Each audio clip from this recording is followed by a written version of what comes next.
Mesdames, Messieurs, bonsoir. Je suis Élisée Yonta, analyste financier économiste.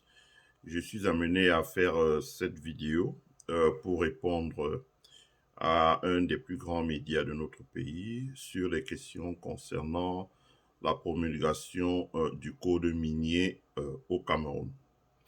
Mon intervention va se découper en plusieurs parties. D'abord, cette vidéo, je la veux introductive afin de permettre à mon audience de bien comprendre le contexte géopolitique qui entoure la promulgation des lois un peu partout, de codes miniers ou leur révision un peu partout sur le continent africain. Il se trouve que la Chine a aujourd'hui épuisé 70% de ses réserves minières parce que la croissance chinoise a été tirée par la transformation de ces mines à des fins industrielles, la production de l'industrie des composantes, ce qui a poussé tous les grands firmes internationales à délocaliser en Chine pour profiter de l'avantage compétitif de la Chine.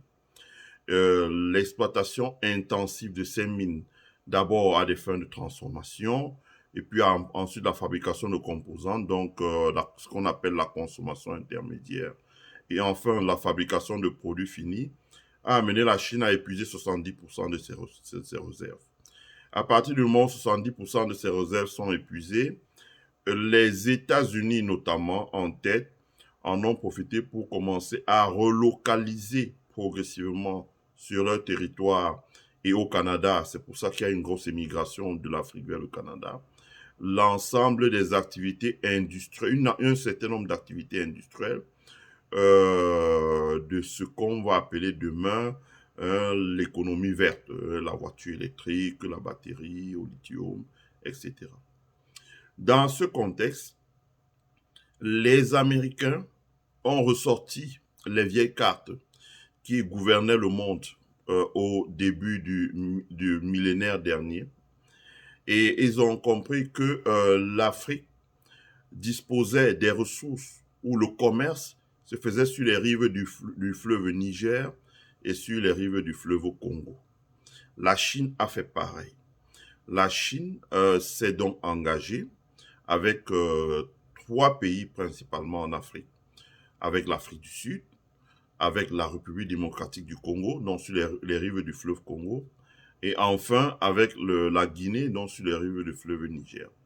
Donc l'exploitation des mines, notamment l'aluminium, l'uranium, le cobalt, le coltan, etc., afin de pallier au déficit. Donc, les statistiques fournies par le National Bureau Economics aux États-Unis démontrent que désormais, la Chine dépend à 70% des matières premières africaines pour faire tourner son industrie de production des composants, de production de la voiture électrique, de production de l'électroménager et de production d'autres appareils qui vont changer le futur des personnes demain. Donc voilà. Et dans ce contexte, donc la Chine se retourne vers l'Afrique pour pouvoir rechercher des opportunités dans le secteur minier. L'Amérique qui désormais veut reprendre le contrôle sur soit deux tiers de la chaîne de valeur internationale de la production de l'électronique, l'électroménager ou tout autre produit à forte valeur ajoutée, l'Amérique aussi se retourne directement vers le continent africain. Quand je dis l'Amérique, j'entends par là les États-Unis et le Canada.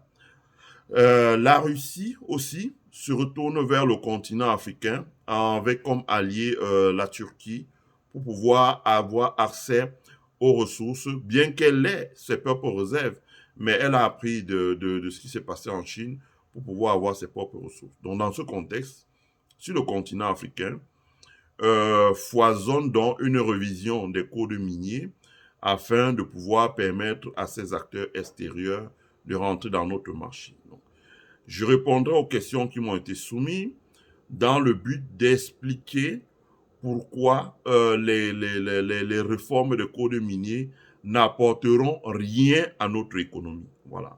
On a connu ça dans le domaine de l'industrie forestière hier. On a fait des textes, c'est hier, c'était en 1990. Je me rappelle très bien, à l'époque, on nous avait vanté le fait que ça allait changer les choses, mais tous ceux qui ont vécu au Cameroun de 1990 à 2020 ont bien vu que nos forêts ont quasiment disparu, mais rien n'a changé dans le quotidien des personnes, en termes d'emploi, en termes d'impôts, en termes de mieux vivre pour les populations qui ont vu partir leur forêt.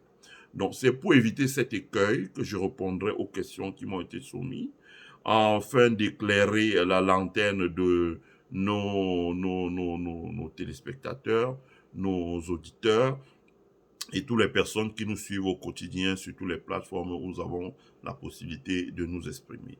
Donc, je répondrai à vos questions, la question 1 à la question 4. Je vous remercie.